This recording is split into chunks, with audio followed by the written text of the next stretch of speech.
Saludos y muy buenas tardes y bienvenidos sean todos a este su espacio y proyecto Cápsulas del Reino.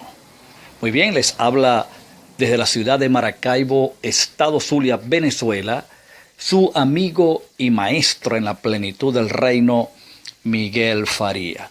Quiero enviarles de acá, ya de entrada, un saludo y un fuerte abrazo a todos los suscritos en nuestro canal Tecnologías Divinas, que de paso, pues si usted nos va a escuchar por primera vez, puede suscribirse a nuestro canal y recibir estas cápsulas o estas series de estudios en cápsulas de 15 minutos de tiempo para de esta manera enriquecer su conocimiento, confirmarlo, fortalecerlo, etcétera, etcétera. Es decir, todo el bien pues que este pueda producir a nosotros nos alegraría mucho. Bien, hoy vamos a estar cubriendo la sexta cápsula del tema el arrebatamiento bíblico. ¿Qué es el arrebatamiento bíblico? Es el tema que le hemos dado a esta serie de estudios o a esta serie de mensajes. ¿Qué es el arrebatamiento bíblico? Y en este momento estamos justamente tratando de definir este término tan importante que a mucha gente pues les quita el sueño, a mucha gente les apasiona, es la esperanza más, digamos, grande en su vida, es donde se cifran el mayor nivel de esperanza de muchas de las personas, cuidado y no exagero, de millones y millones de cristianos ahora mismo en el planeta tienen cifradas, pero pudiera decir, y no exagero, en un 90% su esperanza en este acontecimiento que se ha llamado el rapto o el arrebatamiento. Ya hemos avanzado bastante, usted tendría que ponerse al día con las demás cápsulas, las anteriores, pero ahora yo quiero que vaya para ganar tiempo a la carta del apóstol San Pablo a los Corintios, en la primera carta, capítulo 15, versículo 35 en adelante, algo muy interesante ahí que quiero compartir con usted. Fíjate lo que dice. Con respecto a la resurrección, en la cápsula pasada estuvimos tratando de definir, claro, con el poco tiempo que tenemos, y recuerde que esto es solo extractos, son solo extractos del tema.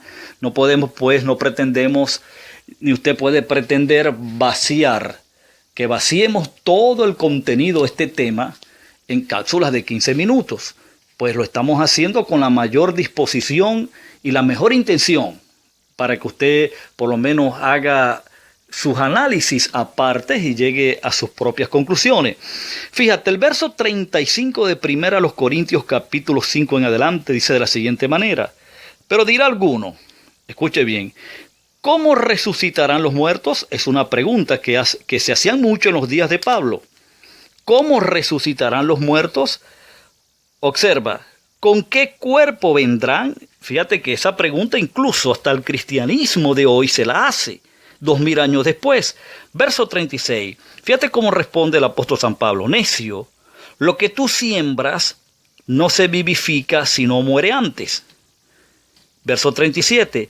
Y lo que siembras no es el cuerpo que ha de salir, sino el grano desnudo, ya sea de trigo o de otro grano. Verso 38. Pero Dios le da el cuerpo como Él quiso, y a cada semilla su propio cuerpo. No toda carne es la misma carne, sino que una carne es la de los hombres, otra carne la de las bestias, otra carne la de los peces y otra carne la de las aves. Y hay cuerpos celestiales, note esto, muy importante, y cuerpos terrenales. Pero una es la gloria de los celestiales y otra la de los terrenales. Una es la gloria del sol, otra la gloria de la luna. y otra la gloria de las estrellas, pues una estrella es diferente de otra en gloria.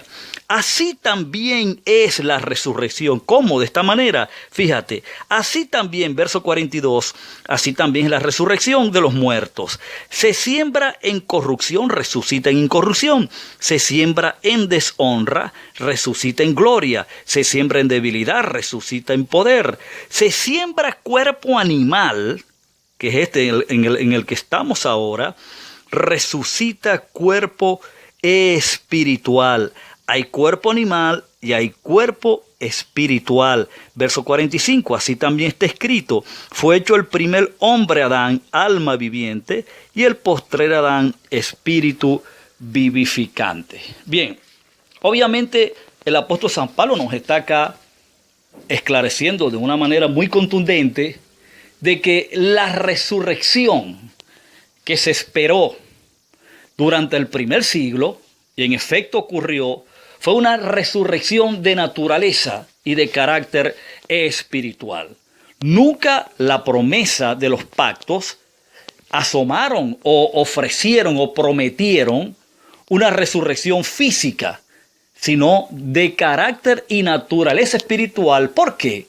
Porque el hombre estaba muerto espiritual, estaba separado de Dios, separado de su gloria, destituido de su gloria, y tenía que intervenir una resurrección espiritual, una restitución de esa naturaleza espiritual en el hombre para llevarlo nuevamente a su estado original y de esta forma ser parte no solo de las promesas y de una herencia, sino de la misma naturaleza divina que compone a Dios. Entonces es muy importante esto, que se entienda que la resurrección de quien habló la Biblia era una resurrección espiritual, y con esto no estamos eliminando de que hayan habido resurrecciones físicas en el pasado. En el antiguo pacto se registraron algunas de ellas.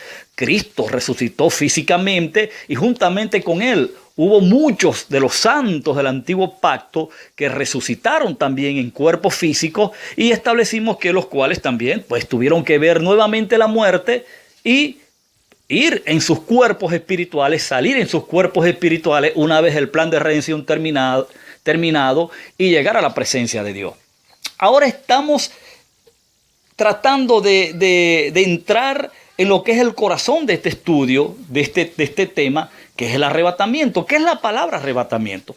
La palabra arrebatamiento es un término que en el griego se suena así como que harpazo. O sea, traducido del griego al español, la palabra varía y se pronunciaría harpazo.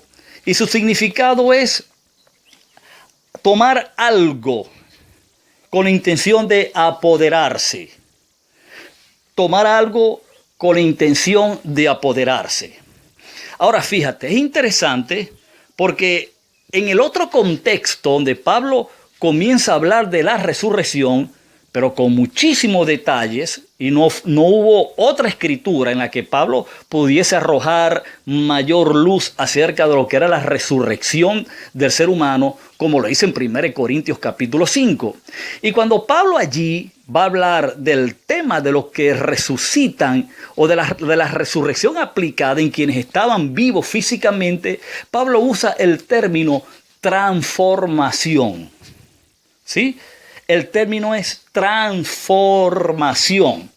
Mientras que aquí en Tesalonicense el término que utilizó fue la palabra arrebatamiento. Ambos términos lo que hacen es describir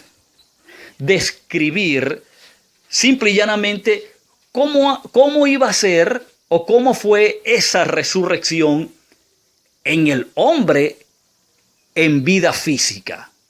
Ahora fíjate, es interesante porque si usted analiza el contexto, por ejemplo, de 1 Corintios capítulo 15, usted va a ver allí que lo que Pablo está tratando de poner en relieve era la condición que el hombre obtuvo en Adán, esa imagen corrompida, esa imagen debilitada, esa imagen de humillación que tuvieron en Adán por cuanto Adán era el hombre del pecado, pero también la pone en paralelo con otra imagen que transicionaba juntamente con esta para una quedarse y la otra emerger y llegar a una plenitud, que es lo que habló Efesios capítulo 4, versículo 11 en adelante, cuando habla hasta que todos lleguemos a la unidad de la fe, del varón perfecto, a la estatura de la medida de la plenitud de Cristo. Está hablando de la plenitud de Cristo. Luego Efesios, o anteriormente,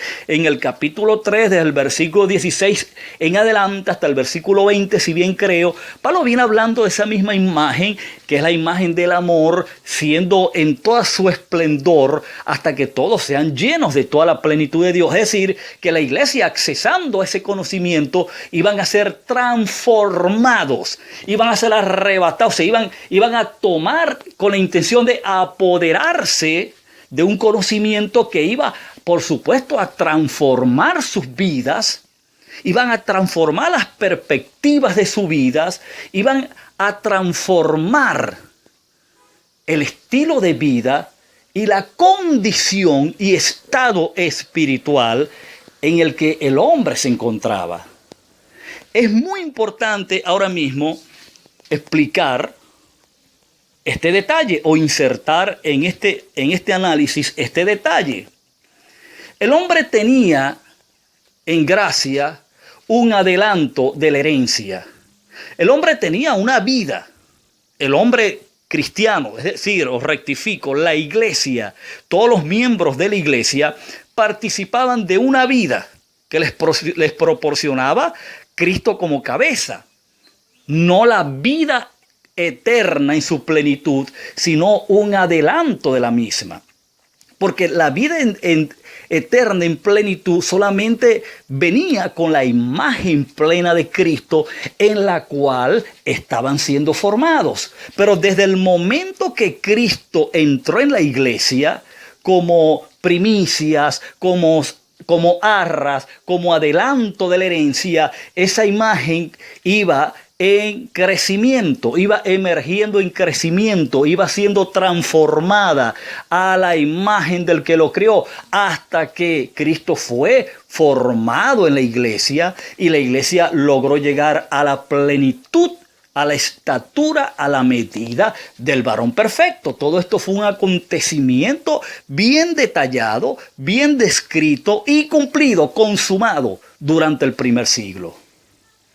Entonces, la palabra arrebatamiento, ¿qué nos está describiendo, señores? Ya cuando nos quedan 3 minutos para ir cerrando. ¿Qué nos está describiendo la palabra arrebatamiento? Que es un término que Pablo utiliza, o un adjetivo para describir lo que sería la aplicación de la resurrección en quienes estaban vivos. Mientras que los que estaban muertos físicamente iban a resucitar en unos cuerpos espirituales, los que en vida física se encontraban para ese momento iban a ser transformados en la imagen plena de Cristo, pero en ese cuerpo espiritual dentro del cuerpo físico que se encontraban para ese momento, pero de igual manera iban a haber muerte física. Entonces, una vez que la muerte física les asistía, ellos salían o quedaban en el cuerpo espiritual de gloria en el que ya habían resucitado. Pero lo que realmente llama la atención es que esa transformación de la que Pablo habla en 1 Corintios 15 tiene que ver con el entendimiento de que ya la imagen de Cristo era una realidad en ellos cumplida. Por eso es que Pablo dice en el versículo 45 de 1 Corintios 15 en adelante, dice en un pasaje, no recuerdo exactamente, pero dijo textualmente estas palabras: porque así como hemos traído la imagen del terrenal, fíjate, hemos traído la imagen del terrenal, es decir, desde el momento que entramos en este cuerpo, desde el momento que salimos o que fuimos concebidos, desde el momento que fuimos engendrados, desde el momento que fuimos concebidos y desde el momento que nacimos, pues traíamos la imagen del terrenal, la imagen de Adán. Luego dice, así traeremos la imagen del ¿qué? Del celestial, para poder tener el cuerpo celestial, por cuanto Cristo es el espíritu vivificante, mientras que Adán fue alma viviente. En esa alma viviente anduvo Israel por el desierto y por muchísimos siglos, pero a partir del primer siglo del nuevo pacto, a partir del que Dios pone en funcionamiento ya el plan de redención y lo consuma en el año 70 después de Cristo, entonces la iglesia trajo la imagen de Cristo de adentro hacia afuera, una imagen que venía transformando todo su ser, como lo dijo Pablo a los colosenses. Vestidos de amor, que es el vínculo perfecto, pero también dijo, y vestidos del nuevo, el nuevo hombre, el cual a la imagen del que lo creó se va transformando. Es decir, que si algo se estaba transformando dentro del hombre, si había un arrebatamiento, si iba a haber un arrebatamiento, si algo iba a ser tomado para apoderarse de ello en sí mismo, pues era esa imagen interna del Espíritu, era la imagen de Cristo, la imagen de Dios mismo, emergiendo y floreciendo a través de la iglesia. Eso fue lo que la Biblia llamó arrebatamiento. De todos modos, amado amigo, amada amiga, plenos y plenas, el tiempo se ha terminado.